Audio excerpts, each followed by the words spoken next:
कुछ भी नहीं है सर। अगर मैं ये 22 जनवरी को अपना प्राण भी दे दूंगा तो बहुत सौभाग्य समझूंगा, क्योंकि साधु संतों ने ना ये मंदिर 78 बार युद्ध हुआ, इस मंदिर पे 78 बार ध्वस्त करी है इन्होंने, राक्षसों ने। कुछ मौलाना कह रहे हैं कि 20 तारीख से 24 तारीख के बीच में ट्रेनों का सफर मत करना, ये मत करना, उनकी पीढ़ी आएगी, उनकी सरकार आएगी तो हम राम मंदिर को तोड़ देंगे। तो एक बात मैं आपके माध्यम से कहना चाहता हूँ कि राम मंदिर की अगर तरफ आंख भी उठाई तो अंजाम भुगतने को तैयार रहना, क्योंकि हम डरते किसी से नहीं, हम अपने राम के हैं, राम हमारे हैं। कल 2 बजे के करीब मुझे डीके भाई, मशहूर सिंगर, विश्व में मशहूर सिंगर डीके भाई और हमारे भाई साथी धर्मी संजीव राणा जी का मैसेज आया कि कुछ दिल्ली से कुछ लोग 700 किलोमीटर की पद यात्रा कर रहे हैं। आपसे निवेदन है कि आप जहांगीराबाद में उन्हें ठहरने की व्यवस्था कराएं और जो भी व्यवस्था हो सके वो कराएं। मैंने कि मेरा सौभाग्य है कि मान्य जो 500 वर्षों से हमारे महापुरुष, हमारे बुजुर्ग, हमारे सभी, हमारे पीढ़ियां दर पीढ़ियां सब पागल हो गई, मर चुके हैं और जो इस दिन को नहीं देख पाए, ये हमारे सौभाग्य का विषय है। जो 700 किलोमीटर से पदयात्रा कर आ रहे हैं, मैं अपने आप को भाग्यशाली समझता हूँ कि वो जहांगीराबाद में मेरे आवास पर रुके और मुझे भोजन का अवसर प्राप्त हो। और मैं डीके भाई और संजीव राणा और अमित राठौर का बहुत बहुत आभार व्यक्त करता हूँ कि इन सब ने ये मुझे अवसर दिया कि जो अपना पद यात्रा है, हमारे हनुमान बजरंगी भाई हैं, कहाँ है बजरंगी भाई, ये भाई हमारे बजरंगी भाई हैं, ये टी-शर्ट इनके चरण छू के भगवान राम की कसम खिलाकर पहनाइए, नहीं तो नंगे पैर, नंगे बिना वस्त्र के दिल्ली से चले आ रहे हैं। ऐसे ऐसे महापुरुष, ऐसे ऐसे, मैं तो भगवान राम का रूप कहूँगा इन सबको। हिंदू अमित सिंह।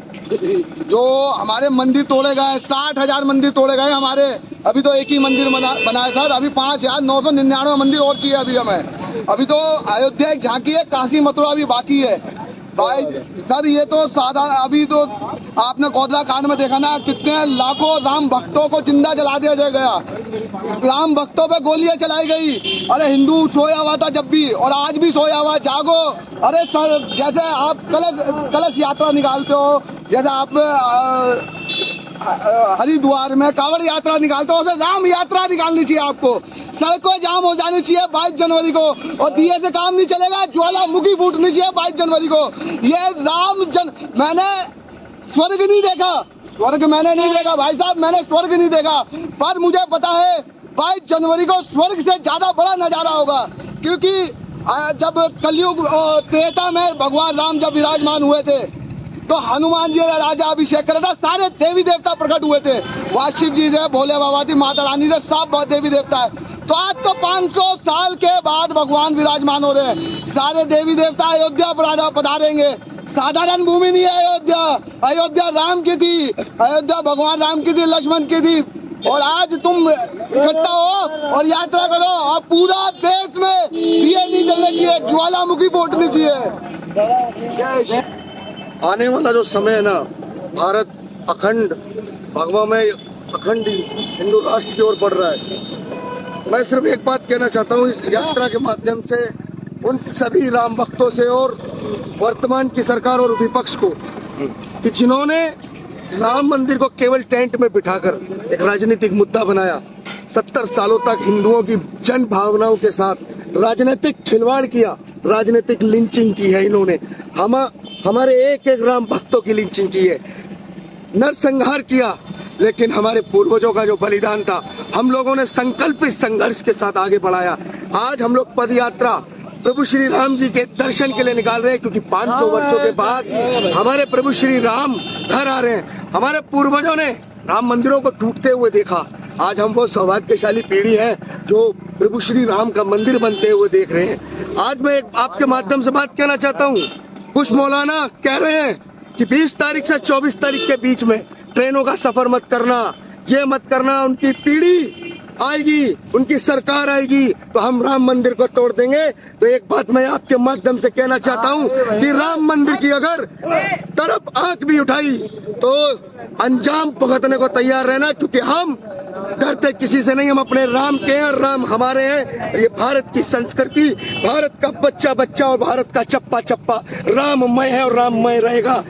भारत की सरकारों से निवेदन करना चाहता हूँ कि गौ माता को राष्ट्र माता का दर्जा दिया जाए, हमारे ग्रंथों में श्री रामचरितमानस को राष्ट्रीय ग्रंथ का दर्जा दिया जाए।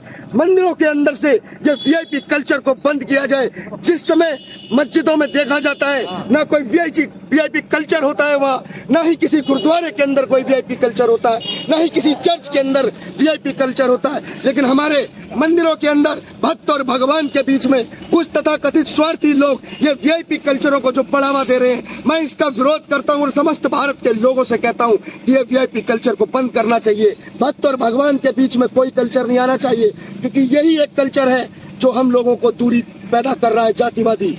पहले तो मैं धन्यवाद करता हूँ रिंकू भैया का भी कि जो अपने धर्म के लिए निस्वार्थ पूरी रात इनकी सेवा में लगे रहे। दूसरी चीज, आपके माध्यम से एक चीज और अपील करना चाहूंगा मैं देश की जनता से कि ना जाने कितने ऐसे सैकड़ों युवा, जैसे हमारे भाई दिल्ली से अभी अयोध्या तक की पदयात्रा कर रहे हैं, ऐसे बहुत सारे युवा भाई पदयात्रा कर रहे हैं। तो जनता से मैं यही अपील करूंगा कि कहीं भी आपको ऐसे पदयात्रा करते हुए लोग मिले तो उनकी जो भी सेवा हो, सेवा करें, उनसे पूछें, उनको रुकने की व्यवस्था करवाई जाए, उनको खाने पीने की व्यवस्थाएं करवाई जाएं, क्योंकि बहुत लंबा सफर है और सर्दी का टाइम है। तो मैं अपने देश की जनता से सबसे पहले तो यही अपील करूंगा कि इन लोगों की मदद करें और इनको कोई भी असुविधा ना हो रास्ते। तो कुछ भी नहीं है सर, अगर मैं ये 22 जनवरी को अपना प्राण भी दे दूंगा तो बहुत सौभाग्य समझूंगा, क्योंकि साधु संतों ने ना ये मंदिर 78 बार युद्ध हुआ, इस मंदिर पे 78 बार ध्वस्त करी है इन्होंने, राक्षसों ने।